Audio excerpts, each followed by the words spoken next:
So, on the podcast, we're just about to start with a question time over the next few weeks and months. And this is really about getting your questions in to the podcasting team. So, between 4 to 5 of us, we'll gather every month or other month to really answer your questions as a listener group. So, please do head to the show notes where you'll find a Prehospital Care Podcast email. Do feel free to email us in your questions. And what we'll do is answer them between us as hosts. We'll do some research and background and contact all the different various guests we've had on the podcast and indeed other guests to get to you the best answers we can to some of your questions. So please do head to the show notes to the Prehospital Care Podcast email you'll find there and email us in your questions. This podcast is now live on YouTube, so please feel free to head over to the link in the show notes to watch this podcast or indeed this interview on YouTube. And yeah, watch the interaction with the guests and feel free to rate and review. And indeed subscribe to the YouTube channel. So please just head over to the show notes and you can find the interview on YouTube. Many thanks. You're listening to the Pre-Hospital Care Podcast on the Medics Academy Network. So welcome back to the Pre-Hospital Care Podcast with me, Lisa Burrell. And today I'm joined by Jack Mannings, who back in 2015 sustained a spinal cord injury and is now the Spinal Injuries Association support coordinator for London. Oh, I made a bit of a mouthful of that. Sorry, Jack. Well, yeah, it is a bit of a mouthful at times. I sometimes stumble over that one myself, and it's my own bloody title. So, Well, it's really good to have you on the podcast, Jack. So thanks for taking the time to come and talk to us. It really is quite special. I think as healthcare professionals, there's been quite a lot of academic study really recently around spinal cord injuries, but we are very much the amateurs, and it's nice to have an expert today to come and talk to us about what it's really like. It's nice to be called an expert. That's something that's new for me. So, well, we'll try and keep the niceties going all the way through.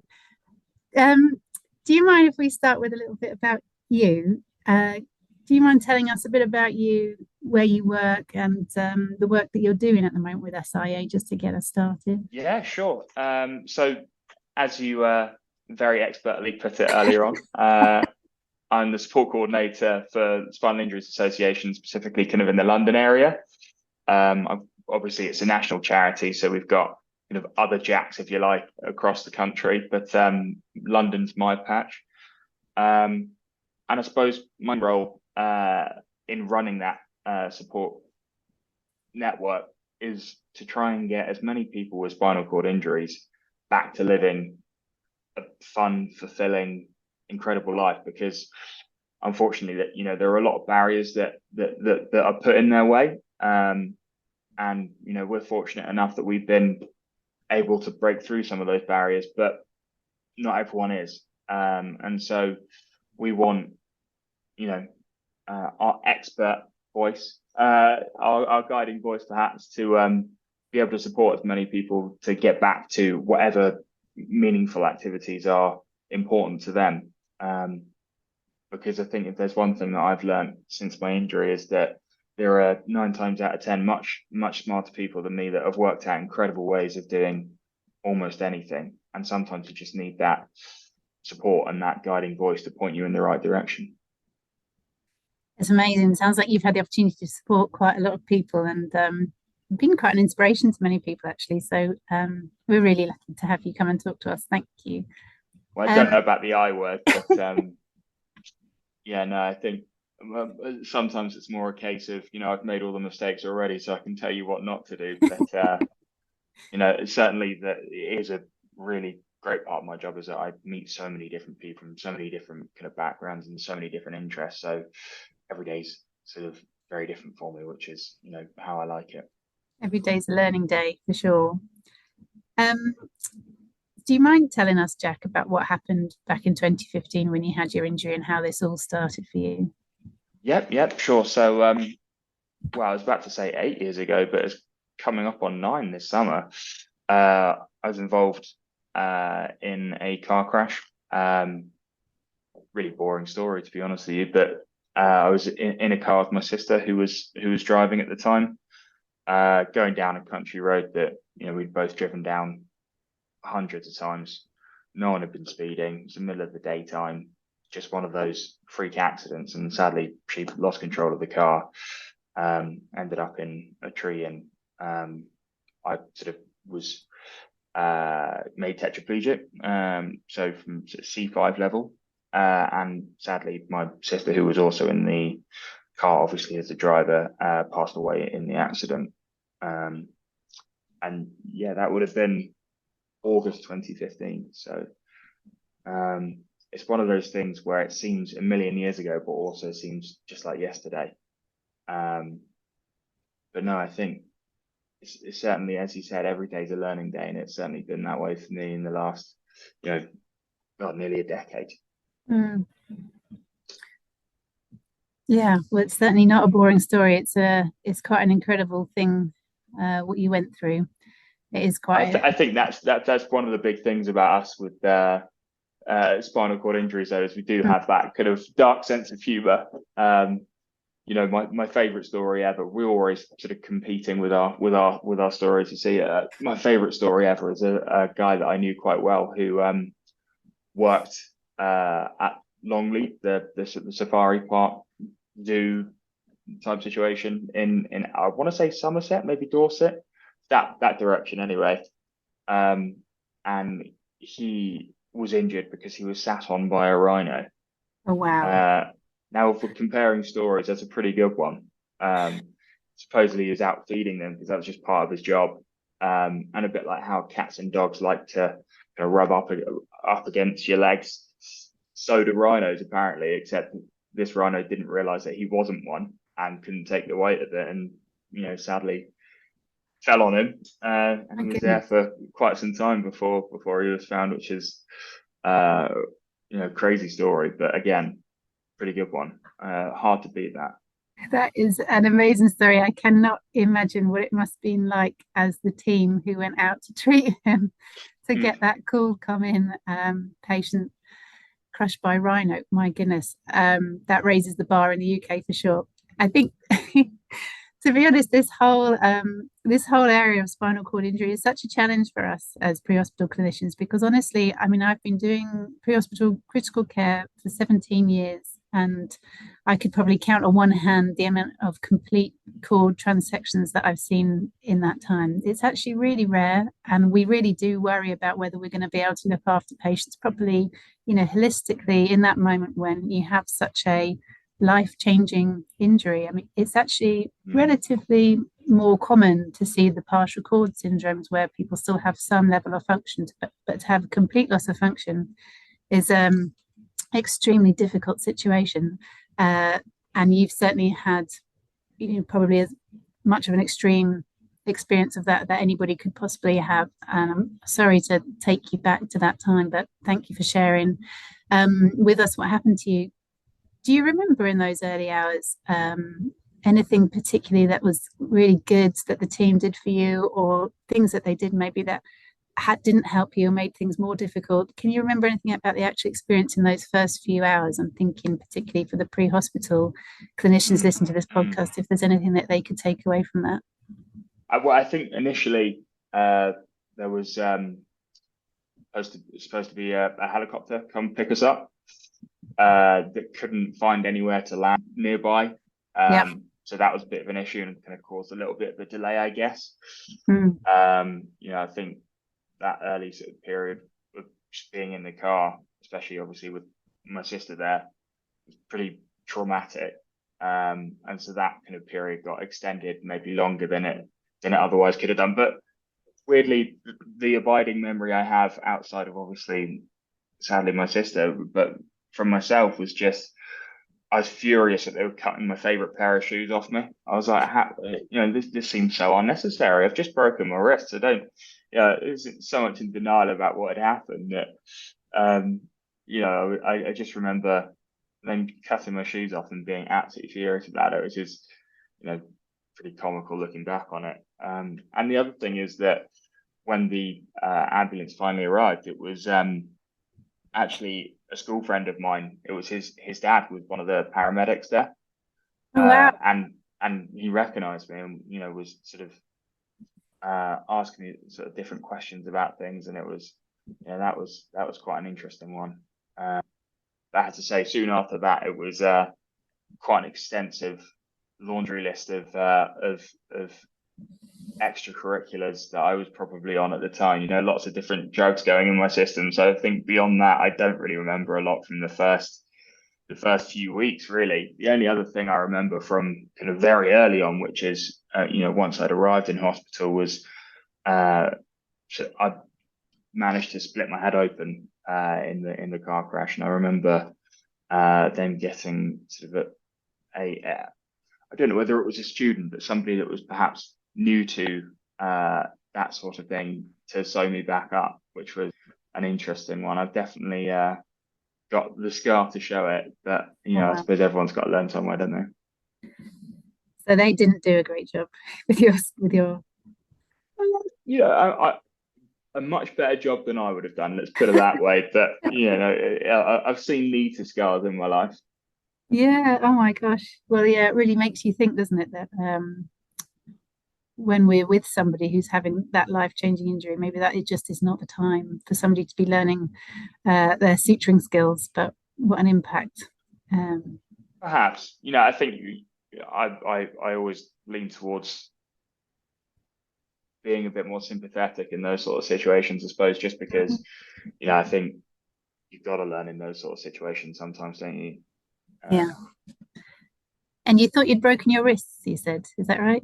At the Yeah, time? yeah. So I should probably, touch on that, is that for a long time, I because of my level of spinal cord injury, I don't have any use of my hands anymore, and very limited sort of use of my wrists.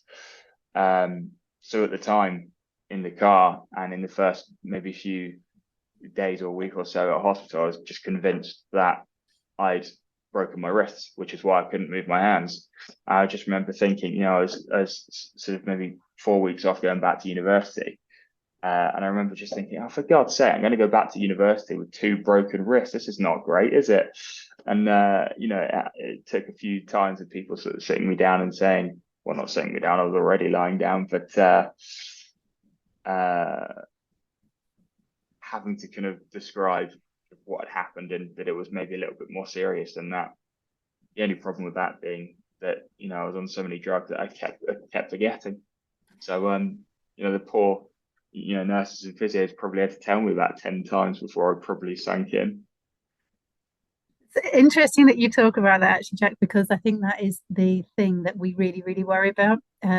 And actually maybe worry about it too much. I think that there's this process where people put off being the one to tell somebody that they've actually got an injury that is going to change their life, and nobody really wants to be the one to deliver that information and get it wrong. So sometimes it gets put off until somebody is confident that they can deliver it and get it right. Do you remember your experience of having that information given to you? I know you said you were on a bit of ketamine at the time, so among other things, to be fair. But ketamine drip is a powerful thing. But no, I think I was almost told it, at least in my memory, which is probably somewhat warped, but in my memory, I was told it almost gradually. So it was, initially, you're probably not going to walk again. Then it was, you might struggle to kind of use your hands again, and then it sort of developed from there to all the other things that were affected. I think, I was also struggling in intensive care, but I had like double pneumonia. Wow. And I was in Southampton General, which is, I believe, or it certainly was at the time, one of the only major trauma centres that didn't sort of automatically intubate. So, that a big process for me in those early days was sort of getting back those oxygen levels and that side of things. So I was almost focused on that more than I was focused on kind of what the knock-on effects of the spinal injury would be. I was certainly in denial for a long time as well. I think, that's probably something that a lot of people share.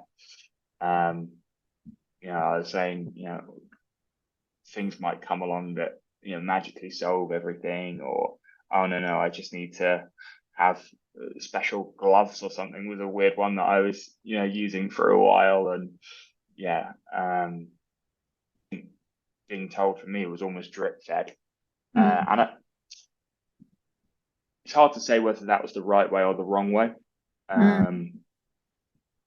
But yeah, certainly the difficulty was probably that I didn't remember that much. Yeah, my sister, I was very fortunate. I had sort of great family and friends around me at the time, and had lots of great presents and things come in, and signed rugby shirts and that sort of thing. And my sister would just give them to me kind of every couple of hours as though they were brand new, and I was just as excited about them as the first time she gave them to me. I was like, "What do you mean? Really? Oh my God!" Over and over again. She was probably enjoying herself a little bit too much at the time, to be honest with you. But it was about being told kind of about the level of injury. I think it was almost, a couple of months before it really sank in kind of to like the full extent of what everything would mean. And I think that maybe just being a bit more certain at the time would have been quite helpful, and would have allowed me to kind of understand what my goals should be a little bit better. Certainly from my job at SIA, I see a lot of people that don't necessarily have full understanding of what their injury is and what the consequences might be. And I think that can actually sometimes hurt their rehab or their kind of rehab goals in a way, because they're so concentrated on, learning how to walk again, that they're actually missing out on all the other amazing things that they could be focusing on. So I think that in a lot of ways is, affects probably people that I support a lot more than it maybe affected me at the time. Yeah, for sure. And that maybe that really early phase where you're concentrating just on breathing almost, maybe in that really early phase, you're just living moment by moment a bit more. I don't know, do you think it would have been helpful to have had that concrete information early, or would you have been able to process it at that time? I think purely because, as you say, I was focusing on so many other things, maybe in a way, it, I probably wasn't ready for it, but are you ever ready to hear that? And actually, I think maybe the earlier that you realize that, the earlier you can sort of focus on, and maybe that's a bit cold-hearted of me, I don't know, but the earlier you kind of know the full extent of your injury is the moment you can start focusing on the right pathway back to doing all the, fun things that you can do. At the time, I was convinced that 9 out of my 10 favorite things to do, I'd never be able to do them anymore. I'd never be able to, play rugby or play music or any of these other things. Actually, since my injury, I've been able to prove that almost all of those things I've been able to do. I've been really fortunate in that, and somebody that sticks with me quite a lot was a bloke who had sickle cell. So he kind of already knew that he might die young and had this bucket list of 20 things that he wanted to do. And he was very low at the time. He didn't know the full extent of his injury or what, how extreme or how not extreme it might be. But in his head, he wasn't going to be able to do any of these things on his list. So what was the point in carrying on? Just wanted to end everything, which is obviously not something that's people would take on lightly. And I remember just sitting with him for maybe 2.5 hours. We just went one by one through the list of things that were on his, his bucket list. And by the end of it, I think we managed to do 19 out of the 20 things. And in the months since then, he's gone on and actually done, I think, already about 10 of them. But you don't know how to go about attacking those things on the list unless you know what your limitations are going to be. Does that make sense? Yeah, I think that's really powerful. There's such a message in that for so many people. Thanks for sharing that, Jack. What about in that time when the information is not certain, where we don't have, scan results, or we don't exactly know, would it be helpful for you to have that information when it's not certain? Would it be helpful just to be in the loop of what people are thinking, worrying about? I think that, probably the most irritating answer I could give for that is probably the one that I'm going to give, but that's almost sort of on a case by case basis. I think one of the things that, I think probably those sorts of decision makers in hospital and myself have in common is that you always have to read the patient and the patient's family and work out, actually, is this going to be best for them? Is it not going to be best for them? And so, that is a frustrating answer, and probably a bit of a non-answer in some ways, but I think you've really got to be able to read the situation. And sometimes people want all the information right now and be completely up to date, know what some of the different permutations might be, but just be aware of what they all are. And some people, they're not quite ready for that yet, and actually would benefit from not having that uncertainty there and actually having concrete answers there. And so probably in those sort of situations, you might want to wait a little bit before you then deliver that information. Yeah, I think it's really amazing that you have a real clear theme that keeps coming through about the importance of family, and we talk a lot about how family are amazing heroes within this whole process, and bringing the family with you on this journey is just so important. So well, something we always say at SIAs, spinal cord injury doesn't happen to kind of an individual, it happens to a whole group of people, and whether that's family, whether that's friends.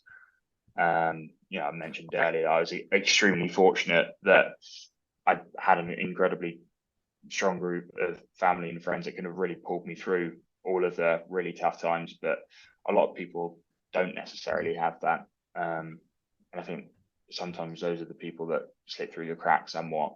And so, hopefully, the healthcare professionals and in sort of in league with SIA and other similar charities, we can really kind of be that network in a way for them. Yeah, that really brings that home. Yeah. And on a sort of personal level, do you have any coping strategies that you've resorted to, or things that you share with people to get them through when it is tough?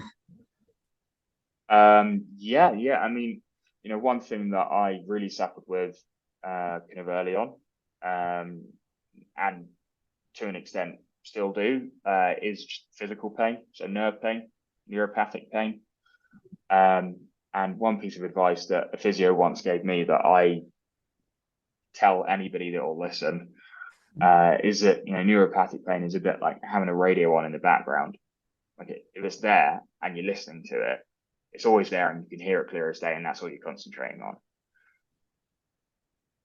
If you're not concentrating on it, it's still there, it's still playing just as loudly. But if you're reading or watching something or writing or whatever else it might be, if you're focused on something else, it's still playing just as loudly, but you're not focusing on it as much. And I think certainly from a physical pain aspect, that has been something that's been incredibly useful for me. Kind of, as I said, nearly a decade now, I still kind of use that. So that's certainly something from a physical pain point of view. More from that sort of mental pain, I think to an extent that still works. I think some of the darkest times for people early on in hospitals, they're stuck in bed in the middle of the night. They've not got out of bed in, a couple of days, couple of weeks, couple of months even. Those long nights, really trying hard not to focus on one of the worst case scenarios. It can be pretty tricky. And so I think in a lot of those situations, it's really good to have as much information about things to look forward to. So some adventurous things that they're going to be able to do, something that's going to have them actually be looking forward to something rather than, always looking back, is really important. And often just distraction. So whether that's, listening to podcasts, maybe like this one, in the evenings, or whether that's Listening to audiobooks is a big thing for me. I think certainly early on, it's having something positive to focus on, being distracted the rest of the time, and then slowly kind of working from there onwards. But it's certainly not an easy thing, and I think different people respond to different ways of dealing with that. But it's about having things to look forward to. I find, I think that's fairly universal. We all enjoy lots of different things, don't we? But I think everyone needs something to look forward to feel like they're actually still capable of moving in the right direction. Yeah. And you've got a strong message of hope, I think, there for people through what is obviously going to be very difficult times. But, when I talk to you, you have a C5 injury and you wouldn't know it at all. You're such a vibrant, active person, or that's how you come across. Well, I mean, part of that's probably growing up with older sisters. If you kind of have to be a bit like that if you want to get a word in edgeways. But I'd be lying if I said that I didn't have sort of darker days or days where I was really not feeling particularly positive or happy, or I was frustrated and angry about things that had happened. I think that's perfectly normal. And I'd almost be more worried about myself, or indeed someone that I'd be supporting, if they didn't have the occasional moment or days like that. I think that's perfectly normal. But I think we really have to, as I hate the whole idea of a disabled community. I think that's growing in popularity at the moment. But for me, I think that you're yourself before you're your disability. But I think it's really important that people are aware of all the opportunities that are out there. So I think it's a lot easier to be upbeat and happy and chatty if you're excited about things that are going to come up. When I was injured, 8.5, 9 years ago, I didn't know a single person in a wheelchair by name. So how on earth are you meant to know about how to get back driving, or how to get back into work, or how to what technology is going to help me get back and finish my degree in my case, or there are a million different things out there, a million different questions that you've never had to think about before. So why would you know the answers to them? And I think a key to staying positive and staying present and in the moment, and maybe staying sane in a way. I hate to harp on about it, but it is to have things to look forward to, things to be excited about. And I think we really have a duty, I guess, to show people that these things are possible. And quite frankly, I'm a village idiot. So, if I can do it, then almost anyone can do it, Just to put that in context, what was life like for you before all of this happened? Well, I suppose, probably very stereotypical 20-year-old bloke, I guess. Big into my own kind of water sports. I grew up playing rugby and absolutely loved that. I love playing music and all of those sorts of things. And I just finished my first year of university. I'd just done summer working down in Cornwall, but me and my friends used to go and do each summer. I'd literally just come back to see my sister for a weekend, which is when we went out for the drive, unfortunately. But no, I think as someone that probably had everything going for them in a certain way, but yeah, no, obviously some of those things change and some of them don't. Certainly, as we've already touched upon, having that group of family and friends around me has always been, a huge part of who I am and, how I could deal with situations, I guess. And fortunately, that's that's not gone anywhere. And, I'd encourage anybody that's had sort of a spinal injury. Unfortunately, it's all too common that, there's a level of, God, maybe even embarrassment about, being as vulnerable perhaps as they are now. And they end up sort of losing some of those closer connections with friends because they don't want their friends to see them in that state. And I've seen it all too often where people end up losing some of their closest friends because they've been pushing them away a bit. And I really encourage people to just know that your friends are friends with you for who you are, not because your injury. Your friends aren't friends with your legs. And if they are, it's a little bit weird. Actually they're friends with who you are, and that hasn't changed. And I was always really fortunate to know that was the case. I think one of the earliest kind of memories from me in hospital was one of my best friends came in to see me. Came in and sat down on the chair next to me, sort of slumped down, went, "Well, it would be you, Jack, wouldn't it? You're an absolute idiot." And, from that point onwards, it was always a bit, I knew that we were going to still be mates, and it wasn't that sort of weird treading on eggshells thing, which I think far too many people fall foul of. People are far too worried about saying the right thing or not saying the wrong thing, and actually worrying about saying the wrong thing is the problem in itself. Most people don't care if you say the wrong word or not. They just want you to treat you as though you've always been their friend, which you have, I guess. I don't know. That's probably a bit of a meandering answer on that one, and maybe not particularly sticking to the question, but there you go.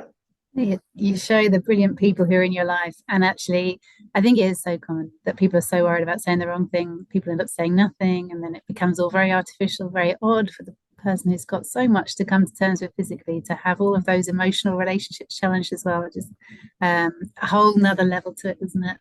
And what is life like for you now? I mean, I kind of get the picture of this young 20-year-old before. Yeah, no, I mean, I great, if I'm honest. Yeah, I think I've been able to do things in the last sort of few years that I never would have dreamt I would have done even before, my injury. I've been really fortunate that I've been able to travel as much as I have, which has always been important to me. So, I've been skiing in Sweden. I've just come back from a big trip in South Africa. Potentially got a trip to Costa Rica planned. So, things are good for me. I'm doing a job that I love, where, I mean, if it's not obvious already, that I tend to never shut up. So, having a job where 95% of it is talking to people is always a dream for me. So that's pretty great. I think I'm very happy, and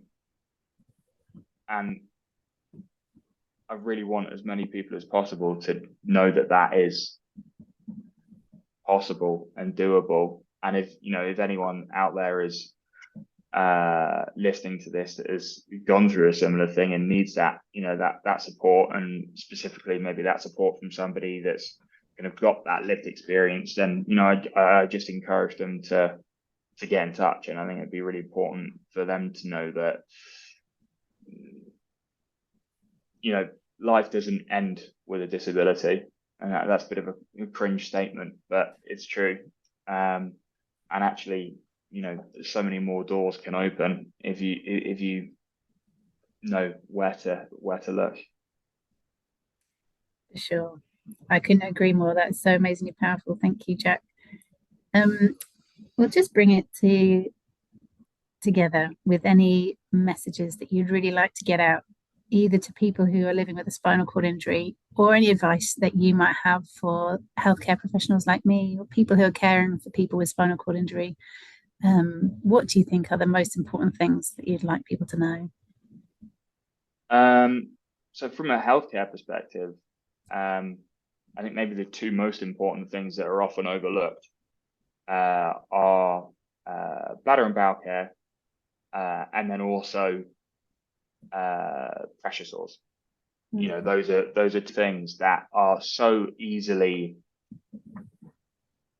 handled, but are so often overlooked, and can have a huge effect on somebody's recovery, let alone their mental state, but also just their recovery. I mean, a good example of that would be somebody who I supported who went all the way through major trauma, was then in a general ward for a little bit, then he was fortunate enough to go to a spinal unit, which, in this day and age is a luxury rather than something that most people would experience. So he'd done really well. He'd done all, his physio there. He'd kind of really turned things around. Then he needed to get a stair lift put into his house, just to make it a bit more accessible for him. While that was happening, he was discharged to a general hospital again. They didn't sort out his pressure sores properly. They weren't turning him in bed properly. Picked up a pressure sore, and he's been in hospital for the last 6 months. Just with that getting worse and worse and worse, and all that positive progress that he'd made is, a lot of it straight out the window, which is, incredibly frustrating because it is such a simple thing that could have easily been fixed. And bowel care is another one that's, not necessarily handled in the way that I think most people would want to be handled. I think far too many people are not comfortable doing it. Far too many people refuse to do it, which can often, lead to quite a few sort of knock-on health problems for people with spinal cord injury. Not enough wards are, comfortable enough doing it, and even then, the people that do it a lot of the time don't have a lot of confidence around it. And with somebody that's just had a spinal cord injury, it's a life-changing injury. It's already taken away quite a bit from them in their minds. They're now being infantilized. They're having to have fairly basic things taken care of for them, which I think no adult really wants to have happen. And so when that's not handled well, or handled by somebody that isn't particularly confident about it, that only makes that person feel 10 times worse about it. And unfortunately, we're seeing more and more people that are discharged from hospital and never really had a proper bowel routine in place. Again, I hate to sort of talk about long stories and case studies, but I think sometimes it's important to put it into context that one of the first people I supported when I moved into my role at SIA was a lovely guy, really intelligent, spoke about 5 different languages, had been an engineer, and in the last 5 years, he'd left his house 3 times because he was so terrified that if he'd left his house, he might have an accident and embarrass his family or embarrass his kids, or it was awful. He was wearing adult nappies in bed, having his wife have to clear up after him. And these are all things that, if he'd had proper bowel management and training from the start, which really would not have taken that long, that's 5 years of his life that he's now lost. And so fortunately, myself and a member of our specialist nursing team at SIA were able to kind of go in and sort of point him in the right direction and teach him a couple of things over a few sessions. And he's completely changed his life around just on that one thing.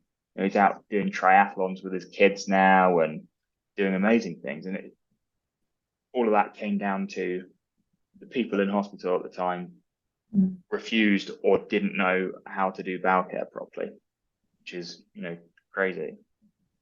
On on the flip side of that, if we're talking about pieces of advice that I'd give to people that have had a spinal cord injury, it's become the expert on your injury.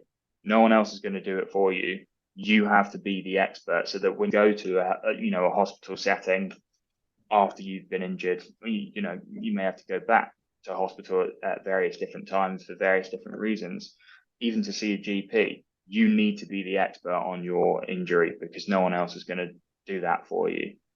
And unfortunately, as you touched on earlier, spinal cord injuries are quite rare in the grand scheme of things. So a lot of these healthcare professionals have never really had to deal with somebody with a spinal cord injury. So it's really important that you know as much as you can about your own injury, so that you can then instruct others on the best way of looking after you. So that would probably be my advice for both sides of the aisle there. That's amazing advice, Jack. That's really, really good advice. Thank you. And just because the majority of people listening to this will be those who are the first attenders on scene with patients, is there anything that you'd like to say to those people that they can do or not do to improve things for patients in the future? Yeah, don't cut my shoes off. They're nice shoes. Yeah. Great advice. That's a very good question. I think in general, those first responders are probably some of, if not the best people in the whole, line of healthcare professionals that someone with a spinal injury sees, but they are also the first person that they will see. And so I think sometimes maybe having a little bit more knowledge about some of those early things can only be helpful. Obviously, I think it's fairly common knowledge now that if there's a potential spinal cord injury, you don't want to move that person as very, very much. But there are other things as well. Just thinking that a lot of these are from traumatic cases, certainly the ones that I imagine the air ambulance would be kind of mostly involved with. And that actually, just to know that, I don't know, one of the things that stuck with me from my injury is just the members of the ambulance kind of talking about my sister, and obviously how she had died quite soon after the car crash, but just the way that maybe they were talking about her when I was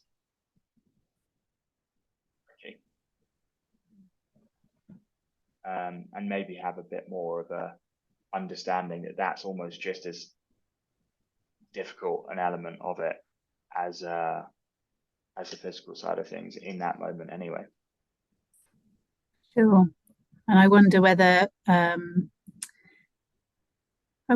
it's easy sometimes to switch off if you find it difficult to talk to somebody. I wonder if sometimes people switch off from talking to that person, and so they're talking around you but not really talking to you, and that maybe can be a feature of things that we can do better.